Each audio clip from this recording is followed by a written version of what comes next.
Bom dia para quem já está entrando aí com a gente. Já já vamos começar.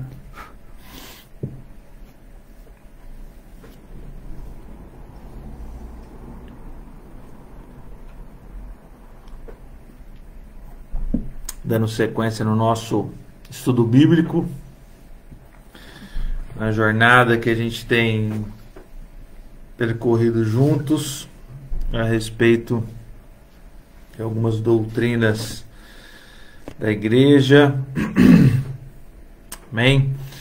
Está dando sequência então no nosso estudo no livro que a gente tem lido juntos e também meditado juntos, que é esse livro aqui, Catecismo Nova Cidade. Tem sido usado como um devocional, também um livro para a gente estudar algumas doutrinas bíblicas. Já estamos na pergunta 25, chegando praticamente na metade já, né? São 52 perguntas que nós vamos responder até o final do ano, uma por semana. Já estamos na metade praticamente, algumas semanas para a gente recuperar o início que foi em fevereiro ali. A gente tem respondido 2 perguntas. Hoje a gente vai trabalhar uma apenas, né? Uma pergunta apenas. E conforme a gente for evoluindo, a gente vai trabalhando mais perguntas até a gente chegar em dezembro e finalizar o estudo com as 52 perguntas que a gente tem trabalhado. Hoje uma pergunta muito interessante também, e eu não tenho dúvida que de alguma forma a gente vai aprender um pouco mais a respeito de Deus, a respeito também das Escrituras, a respeito do nosso Senhor Jesus Cristo, do seu plano de redenção, do seu plano de salvação para as nossas vidas. Amém? Vamos lá, vamos começar então. Então hoje a nossa pergunta 25.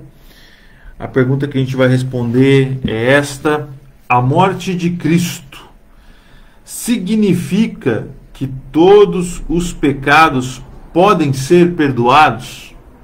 A morte de Cristo significa que todos os pecados podem ser perdoados? É uma pergunta que o autor está fazendo. E a resposta que nós temos da pergunta que ele está fazendo é: sim. Com a morte de Cristo na cruz, com a morte, né, de Cristo na cruz, pagou, melhor, vou ler de novo aqui, né? Sim, como a morte de Cristo na cruz pagou plenamente a penalidade por nossos pecados, Deus graciosamente imputa a nós a justiça de Cristo, como se fosse nossa. Olha que coisa maravilhosa. E não mais se lembrará de nossos pecados. A gente vem falando já há alguns dias, desde que nós começamos a falar sobre o Redentor, sobre a obra substitutiva de Cristo. Como Jesus tomou o nosso lugar e substituiu-nos, né?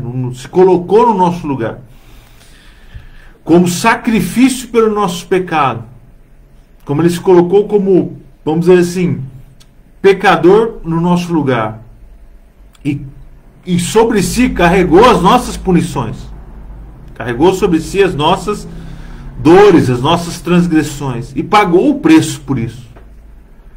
O salário do pecado é a morte, como a Escritura nos diz, e foi exatamente o que aconteceu com ele. Ele morreu para que pudesse tomar o nosso lugar.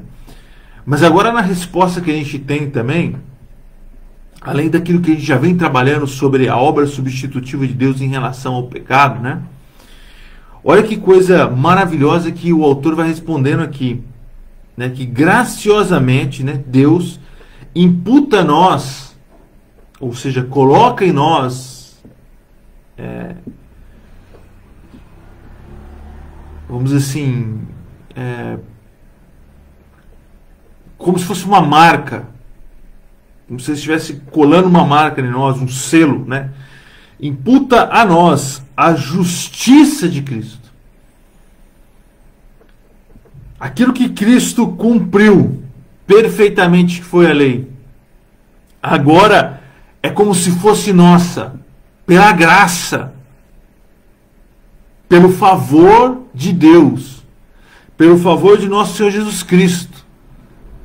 Não por aquilo que eu faço ou pelo aquilo que eu realizei, mas por aquilo que Ele realizou. Ele toma o nosso lugar na cruz do Calvário como pecadores, mas imputa a nós, por meio da sua justiça também, justificando-nos, justificando uns aos outros, a ponto de Deus não se lembrar mais dos nossos pecados. É isso que o autor está respondendo, e a gente vai trabalhar um pouquinho mais a respeito disso. Vamos abrir a nossa Bíblia. Essa foi só a resposta, agora nós vamos meditar nessa resposta um pouquinho mais, trabalhar ela um pouquinho mais, para a gente entender um pouquinho mais o efeito disso tudo. Abra sua Bíblia, se você quiser, em 2 Coríntios, se você quiser ligar lá, capítulo 5. 2 Coríntios, capítulo 5. Deixa eu só ver se eu acho que é o versículo 18. Isso, 2 Coríntios, capítulo 5.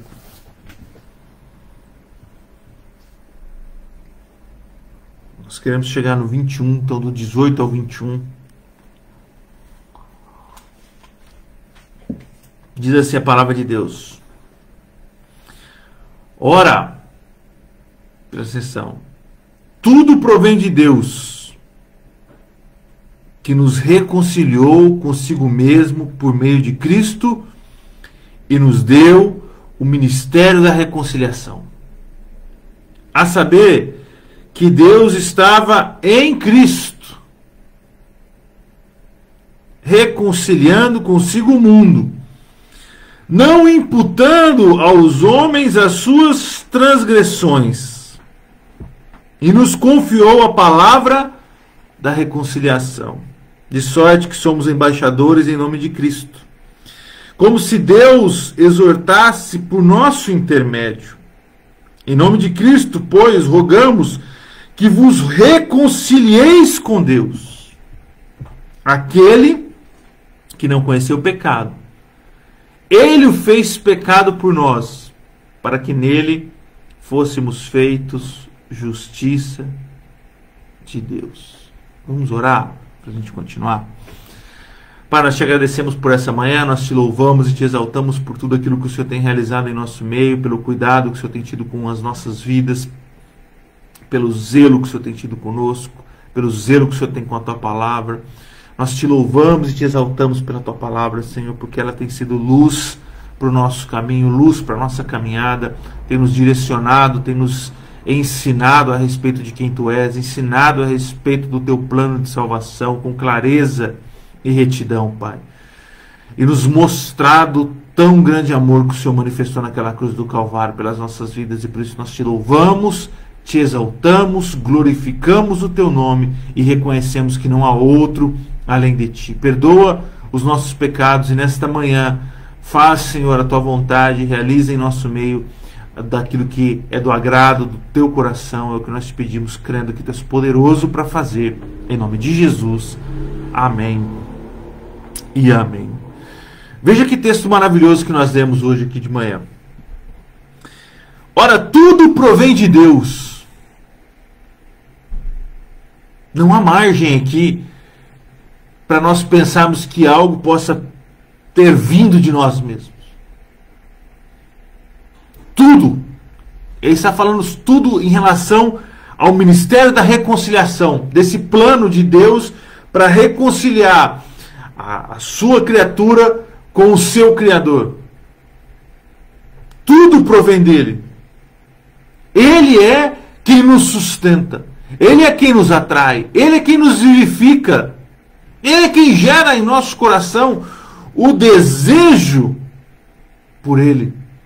É Ele quem nos dá o dom da fé. Ele quem supre a nossa necessidade, inclusive de buscar a Deus. Ele quem nos sustenta. É o Espírito Santo que nos auxilia, que nos ajuda, que nos convence do pecado, da justiça e do juízo, que abre o nosso entendimento para as nossas transgressões, que revela a nós o nosso caminho equivocado e nos mostra o caminho de salvação, que nos mostra a luz em Cristo Jesus. Tudo provém dele. Ele é quem nos sustenta. Ele é quem nos reconcilia a Ele, imputando em nós a sua justiça, trazendo a cada um de nós a sua justificação, nos colocando aptos a entrar na sua presença. Homens e mulheres santificados, feitos santos, não pelos nossos atos de justiça, mas pelo ato de justiça maravilhoso de Cristo Jesus. Pela sua graça agora nos alcança e nos move em seu caminho, em sua direção, e gera em cada um de nós a vontade e o desejo de fazer o que é certo e o que é correto,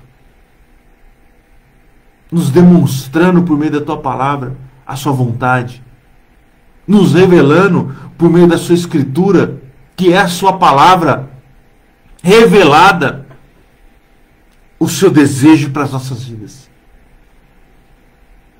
E ele vai dizendo ainda: tudo provém de Deus, que nos reconciliou consigo mesmo por meio de Cristo. Há só um meio que essa reconciliação ocorra. Por meio significa através, você tem que passar por esse caminho.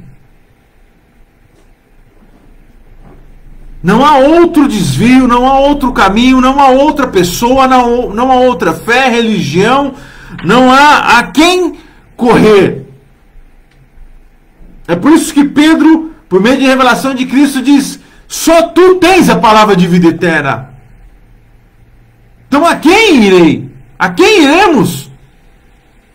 A palavra está de vida eterna no Senhor. Só arrumar aqui um pouquinho a câmera.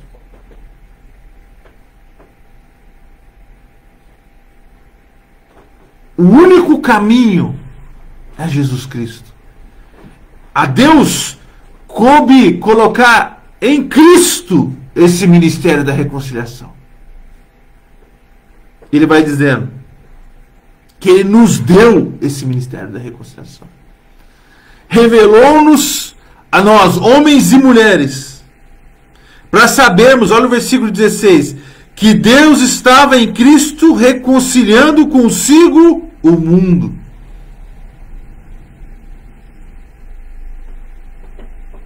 Que por meio de Cristo, Deus reconcilia a sua criatura ao seu Criador. E agora vem uma coisa maravilhosa: não imputando aos homens as suas transgressões, ou seja, não dando a você e a mim o que nós merecíamos, não colocando ou não nos entregando aquilo que nós buscamos, por meio das nossas transgressões, por meio dos nossos erros, dos nossos pecados, por meio da nossa rebeldia, causando a ira de Deus. Não. Ele não nos entrega o que nós merecemos nesse ministério de reconciliação que está sendo colocado em plano por meio da vida de Jesus Cristo.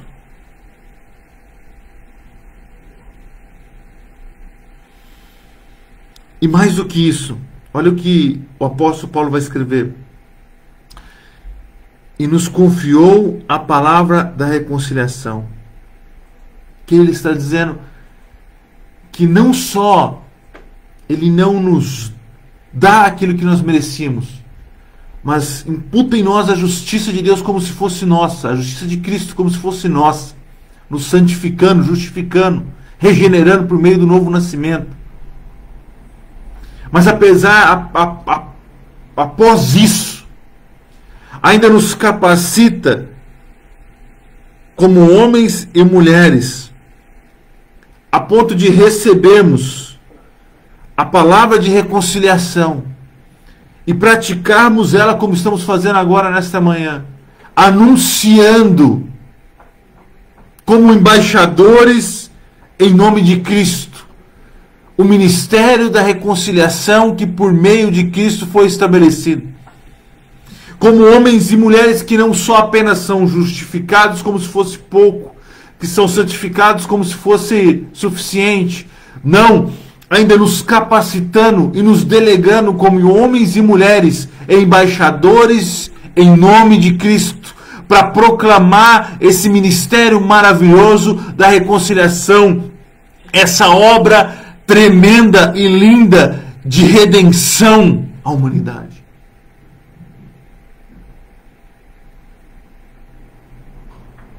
E por fim ele vai dizendo: em nome de Cristo, pois rogamos que vos reconcilieis com Cristo. Está clamando a igreja de Corinto. Assim como ele me reconciliou consigo, eu clamo para que vocês também se reconciliem com ele. É isso que o apóstolo está dizendo. E no versículo 21, aquele que não conheceu o pecado, quem? Jesus Cristo. Ele o fez pecado por nós, para que nele fôssemos feito justiça de Deus. É por isso que João Batista, lá em João, capítulo 1, no versículo 29, quer ver? Olha, essa é uma declaração maravilhosa, que às vezes a gente lê de forma tão rápida e não percebe a grandeza da declaração que ele faz. Ele está lá pregando, anunciando, clamando para que as pessoas se arrependam, e as pessoas perguntando quem ele é, se ele era o Cristo, o que ele estava fazendo, e ele diz: eu sou a voz que clama no deserto, buscando uma menção a Isaías, ao profeta Isaías. E aí de repente ele vê Jesus Cristo, e a Bíblia diz em João capítulo 1, 29, no dia seguinte João viu a Jesus que vinha para ele, estava vindo em direção a ele, e disse: eis o Cordeiro de Deus que tira o pecado do mundo. Eis aquele que vem para reconciliar o mundo com Cristo, com Deus. Eis aquele que nós ansiávamos, que nós esperávamos. Eis a esperança. A forma que João Batista declara aqui é como aquele que encontra a salvação, que encontra agora o caminho e aponta para Cristo. Falou: chegou a nossa oportunidade. Aquele que vai tirar todo o pecado do mundo, aquele que vem para nos perdoar, aquele que vem para perdoar todas as espécies de pecados que possam existir. Lembra a pergunta? A morte de Cristo significa que todos os pecados podem ser perdoados? Olha o que João Batista diz: eis o Cordeiro de Deus que tira o pecado do mundo. Não faz menção a este ou aquele pecado, mas a todo pecado.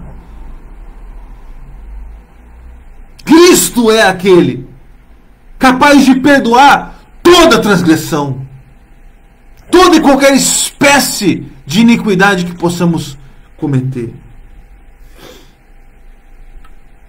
O Alistair Begg, ele vai comentar essa pergunta, e é muito legal a forma que ele começa a fazer isso, porque ele começa contando, usando um testemunho dele para ilustrar. Ele diz o seguinte: há alguns anos, olha que coisa linda que ele vai escrever. Há alguns anos, quando fui diagnosticado com câncer, minha grande preocupação era que o cirurgião conseguisse retirar todo o tumor, que não ficasse nenhum resquício sequer, que pudesse voltar a crescer e voltar a tomar o seu corpo. Ele diz o seguinte: realmente eu não me interessava em uma cura apenas parcial. Eu imagino que todas as pessoas que passam pelo que ele passou têm o mesmo sentimento, de que quando elas começarem o seu tratamento, seja uma cirurgia ou seja qualquer outro tipo de tratamento que ela vai fazer para combater essa doença maligna, que o tratamento surta o efeito completo, que todo o tumor, todo o câncer, toda aquela doença seja extraída por completo e que ele possa verdadeiramente ser curado. E quando pensamos em Jesus, olha o que ele vai dizer agora. Quando pensamos em Jesus, carregando nossos pecados, o mistério e a maravilha do Evangelho consistem em que ele trata de todos os nossos pecados.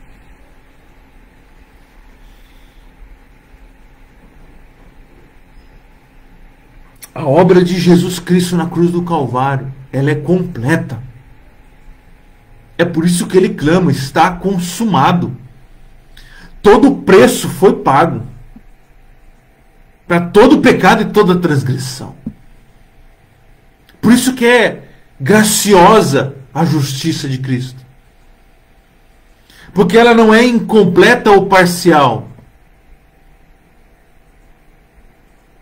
Ela não sacia uma parte dos nossos problemas e que nós agora temos que lutar para que a outra parte seja completa. Não é que quando eu venho a Cristo, parte dos meus pecados são perdoados, parte das minhas transgressões são apagadas, parte do processo de salvação é concluído e agora eu preciso completar esse processo com algum ato de justiça, com alguma ação que seja boa e concreta e que seja suficientemente, vamos dizer assim, que sacie a vontade de Deus. Sacia a ira ou o desejo de justiça de Deus. Não. Aquele que não tinha pecado se fez pecado e a sua morte aniquila todo tipo de pecado. O apóstolo Paulo, quando vai escrever aos Romanos, ele vai falando sobre a graça, inclusive ele até diz, e agora que eu alcancei isso quer dizer que eu posso pecar à vontade? Pelo contrário. Essa graça maravilhosa que nos alcança, ela transforma a nossa vida. E aqueles que estavam mortos espiritualmente e que não buscavam as coisas espirituais, não buscavam a vontade de Deus, não buscavam satisfazer o desejo do coração do Pai. Pelo contrário, se satisfaziam com os desejos da carne. Buscavam cada vez mais saciar os desejos da carne, que são insaciáveis e que nos levam, como a própria palavra diz, um abismo buscando outro abismo e por aí em diante. Cada vez mais ansiosos por satisfazer a nossa ganância, o nosso desejo carnal, as concupiscências dos olhos, que são infindáveis e destrutíveis, nos vão matando cada vez mais, nos afundando cada vez mais, nos levando cada vez mais a uma situação degradante, cada vez mais distantes de Deus e praticantes das obras malignas. Mas quando nós somos alcançados por essa graça, quando somos alcançados, identificamos. É como o Alistair fala aqui, é como se nós tivéssemos feito um exame quando nós nos convertemos e encontramos um câncer em nós chamado pecado. E quem é que, identificado com uma doença mortal como esta, simplesmente a ignora e não quer tratá-la, não quer se recuperar, não busca uma cura? Porque é isso que o pecado faz conosco. Nos mata. Mas agora nós encontramos em Cristo Jesus e na sua morte o antídoto para a morte do pecado. Aquele que é a cura e que estabelece vida a todos nós.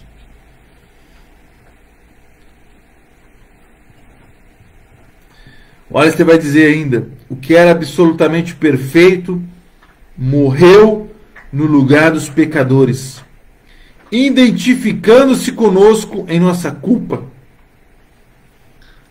Isso é maravilhoso, ele se identifica conosco. E tornando-se sujeito à punição que nós sofreríamos. Quando Paulo escreve aos Coríntios, diz que Deus não contava seus pecados contra eles. Aquele texto que nós lemos. A razão para isso é que estavam contando-os contra ele, contra Jesus. Jesus não morreu como mártir, presta atenção nisso. Não foi só como um símbolo de uma luta, de uma causa.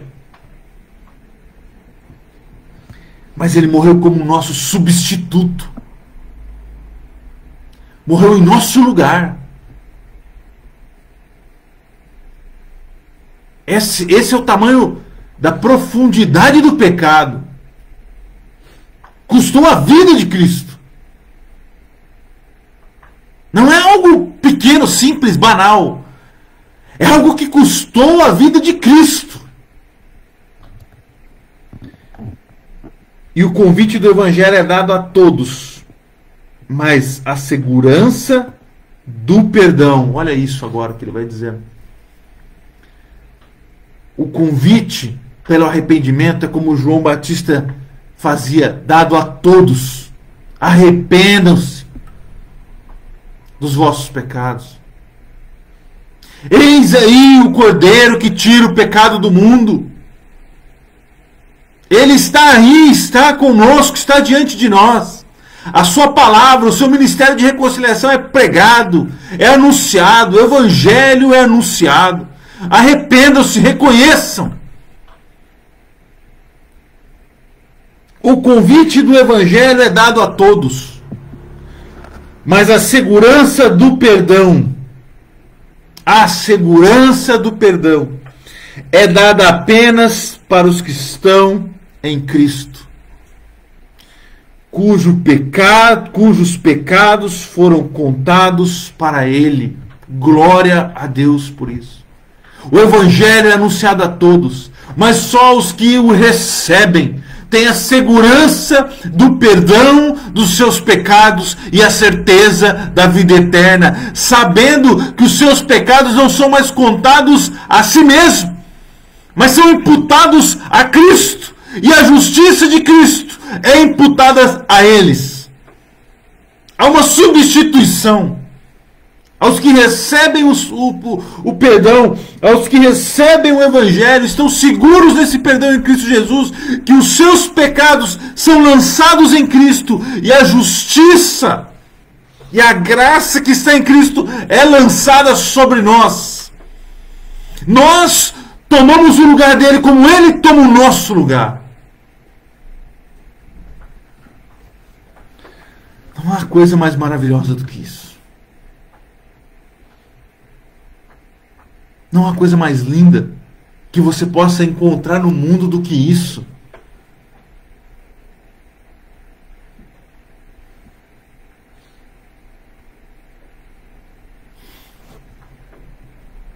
Em 1 Pedro, capítulo 2, versículo 21. 1 Pedro, capítulo 2, versículo 21.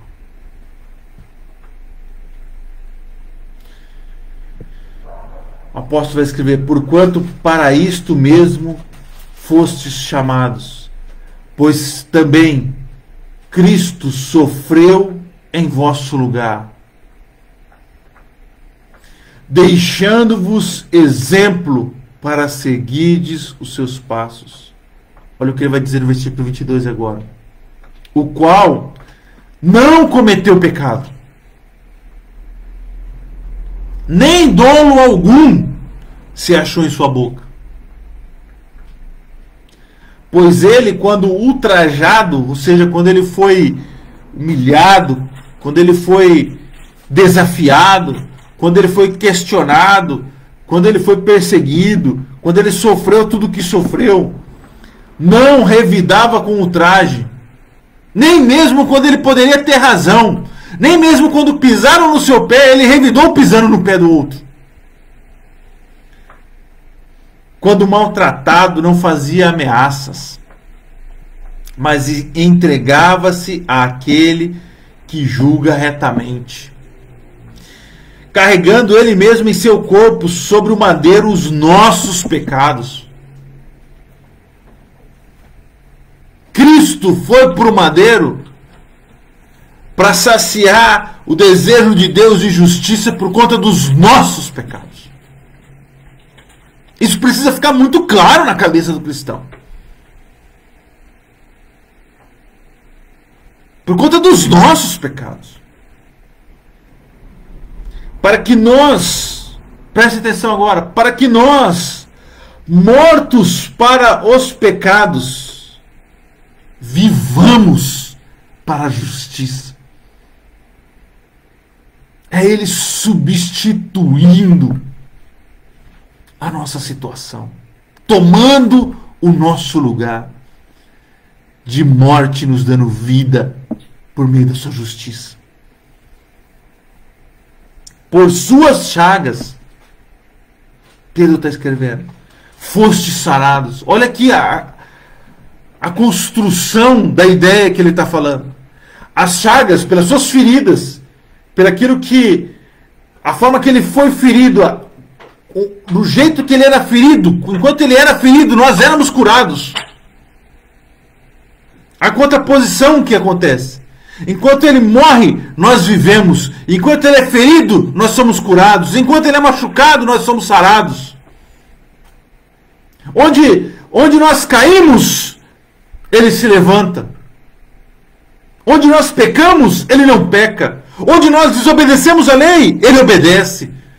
Toda hora ele substituindo, ele se colocando no nosso lugar. Não para se gloriar. Não, veja que a coisa maravilhosa é que ele poderia se gloriar e dizer, olha como eu sou maravilhoso, como eu não erro. Não, mas ele está fazendo tudo isso para nos imputar a sua justiça.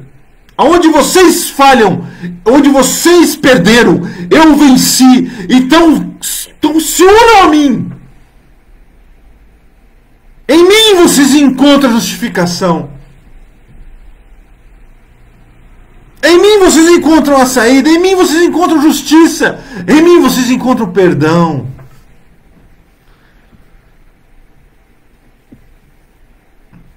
É maravilhoso o que Cristo faz por nós. E ele vai dizer no versículo 25. Porque nós estávamos, né? Porque estáveis desgarrados como ovelhas. Pense num rebanho de ovelhas sem o seu pastor, perdidas no campo, fáceis, vítimas fáceis dos lobos e de todos os predadores.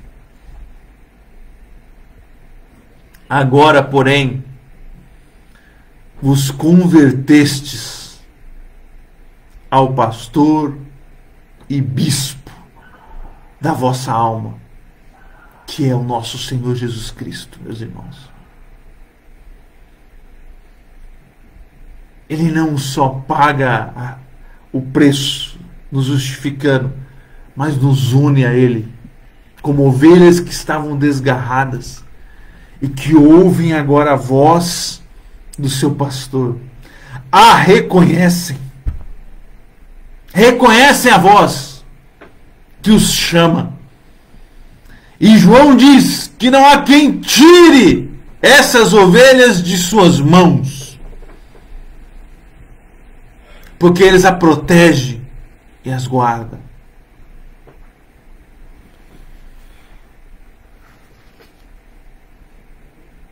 A maravilha de tudo isso, o Alistair vai escrever,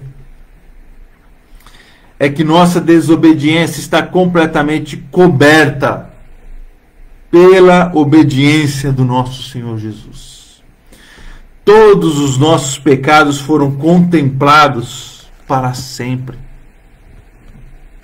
Nós temos a quem buscar socorro. Nós temos a quem clamar. Nós temos a quem pedir perdão.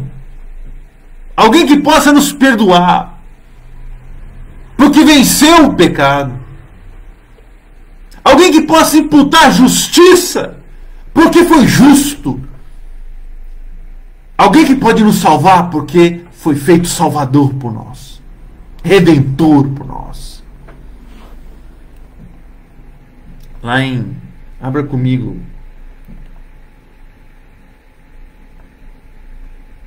Deixa eu ver aqui o texto certinho. Livro de Salmo.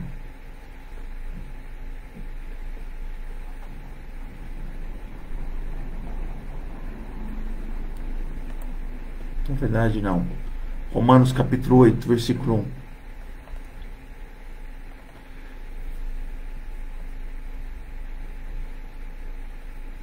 Romanos capítulo 8, versículo 1. Olha o que o apóstolo Paulo vai escrever. Agora, pois, já nenhuma condenação há. Preste atenção. Nenhuma condenação há para os que estão em Cristo Jesus. Para aqueles que entenderam o ministério da reconciliação. Para aqueles que agora estão aliançados com Cristo. Aqueles que reconhecem a Cristo como o seu Salvador, que o recebem.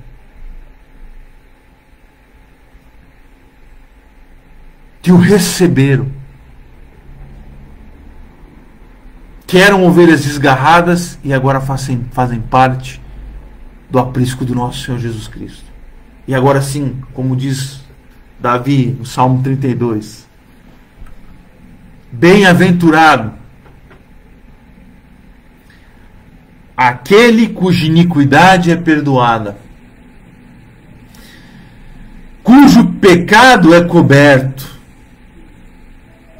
Bem-aventurado o homem a quem o Senhor não atribui iniquidade e em cujo espírito não há dolo. Olha o que ele vai dizer agora no 3. Enquanto calei os meus pecados, ou seja, enquanto eu não confessava, envelheceram os meus ossos pelos meus constantes gemidos todo dia. Porque a tua mão pesava dia e noite sobre mim, e o meu vigor se tornou em sequidão de estio. Confessei-te o meu pecado, e a minha iniquidade não mais ocultei. Disse: confessarei ao Senhor as minhas transgressões, e tu perdoaste a iniquidade do meu pecado. Há graça, há perdão em Deus. Sendo assim, todo homem piedoso te fará súplicas em tempo de poder encontrar-te. E aqui fica um alerta, em tempo de poder encontrar-te, porque vai chegar, na verdade, um momento, querido, em que não se encontrará mais.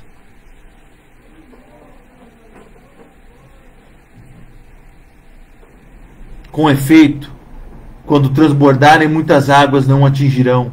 Tu és o meu esconderijo, tu me preservas da tribulação, me cercas de alegres cantos de livramento. Olha a diferença de quem estava escrevendo aqui esse mesmo versículo, aqui no versículo 3, mesmo capítulo, quando ele estava dizendo que calava os seus pecados, os seus ossos envelheciam, havia dor, havia tristeza no seu coração. Agora nós estamos falando de um homem, ou mesmo um homem, né? Está escrevendo: tu és o meu esconderijo, tu me preservas da tribulação, me cerca de alegres cantos de livramento.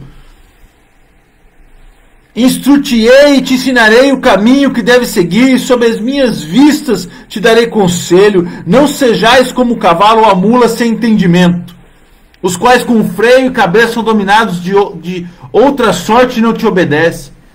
Muito sofrimento terá de curtir o ímpio, mas o que confia no Senhor, o que confia no Senhor, a misericórdia o assistirá. Alegrai-vos no Senhor e regozijai-vos. Olha o que ele vai dizer agora. Esse versículo é maravilhoso. Lembra do homem que estava escrevendo isso no começo, sobre a dor, sobre as dificuldades, por ter encobrido os seus pecados, as suas transgressões, por não ter encontrado perdão, e o quanto isso lhe custava e lhe causava dor e sofrimento. Mas agora ele diz: alegrai-vos no Senhor e regozijai-vos, ó justos.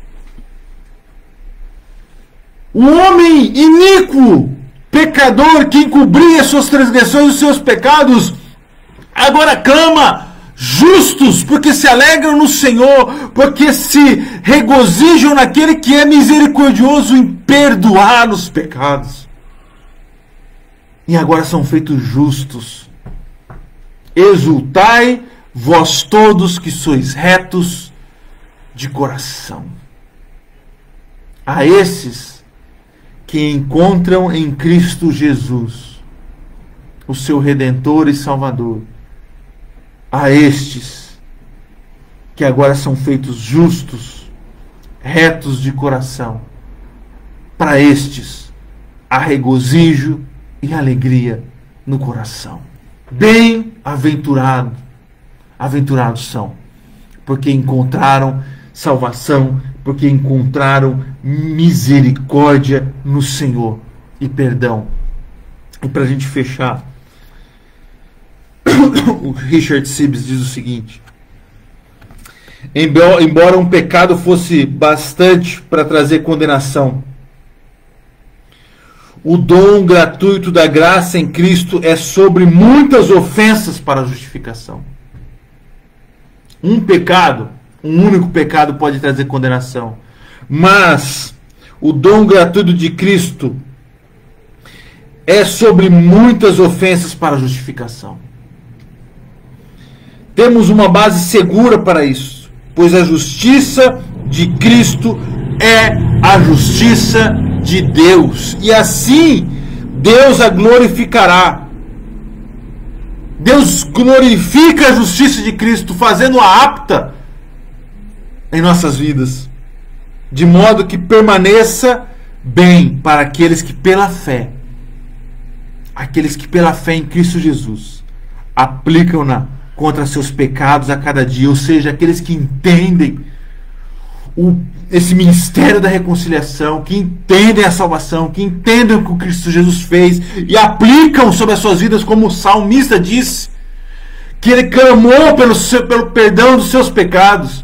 Ele aplicou a graça de Deus, aplicou a misericórdia de Deus, aplicou a justiça de Cristo contra os seus pecados. E ele diz: até que cessemos de viver e de pecar. Sabe por quê?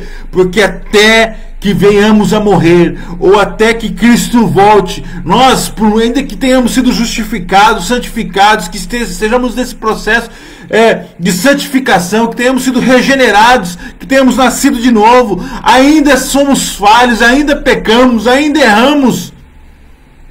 E por isso, até o último dia, até o último suspiro da nossa vida, precisamos de Cristo Jesus e do seu perdão. E podemos aplicar essa justiça dele até que venhamos cessar de viver, sabendo que estamos seguros no seu perdão. Com esse fim, o Filho de Deus foi feito voluntariamente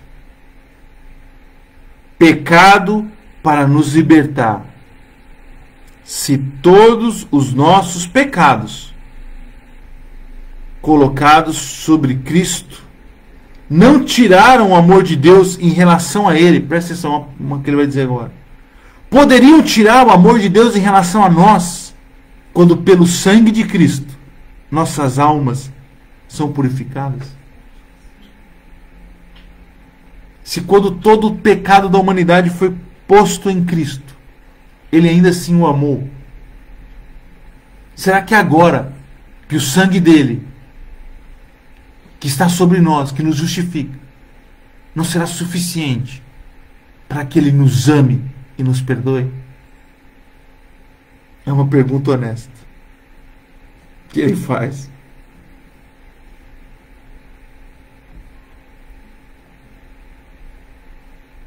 Ó misericórdia de todas as misericórdias. Presta atenção no que ele diz agora. Que ele garanta tornar-nos seu, de modo que os anjos do céu se maravilhem com o fato de o Filho não somente assumir nossa natureza e condição miserável. Não é só esse fato, mas olha o que ele vai dizer, como também de tomar para si nosso pecado.